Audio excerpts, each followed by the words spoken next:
मंडळी रामकृष्ण हरी नमस्कार. मी तुमचा मित्र विकास देरकर. ए बाळा, वाघाचं कसं काय करता रे बाळांनो?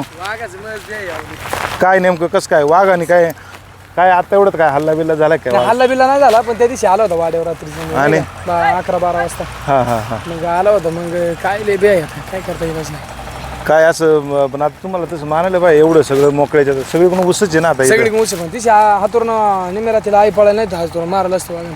हा ना. हा म्हणजे मम्मी माझी निमेरा तिला 2-2.5च्या दरम्यान मध्ये आईवच हल्ला केला होता का? हा बे हातून आला होता. काय बसाय उसाय खाल्लं नाही का? हा हे काय इथेच समोर हा बसायला. समोर बसाय. आता तिकडून उस आहे इकडून उस आहे. करता तरी काय चारी म्हशी बाजूचे येळाचं भीती आणि हे मंडळी बघा आता हे धनगर समाजी लोक आहेत ही. यांना ही अशी बकऱ्याला बघा किती बकरे आहेत समोर. हे पहा बघा किती बकरे आहेत हे. सगळी टोटल 200 200 बकरे आहेत. आणि सगळा बघा इथं बघा आता ऊसच आहे बरं का सगळा. काय करणार आहे बरं हे माणसं. वाघ जर आला बिबट्या असा आणि हल्ला केला, आता तर समजा ठीक आहे हो, माणसांच्या पण हल्ले करायला सुरुवात केली.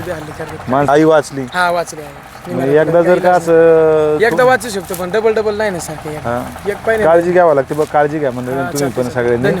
आणि काय माहिती का मंडळी, हे असे भटकी लोक आहेत, पण त्यांचं जीवनच त्याच्यावरती आहे. आणि वाघाने एवढं आता सध्या थैमान घातलेलं आहे. म्हणजे शिरूर तालुक्यामध्ये म्हणजे कमीत कमी आतापर्यंत 20 लोकांना तरी बिबट्याच्यामुळं बळी गेलेला आहे. 20 लोकांचा.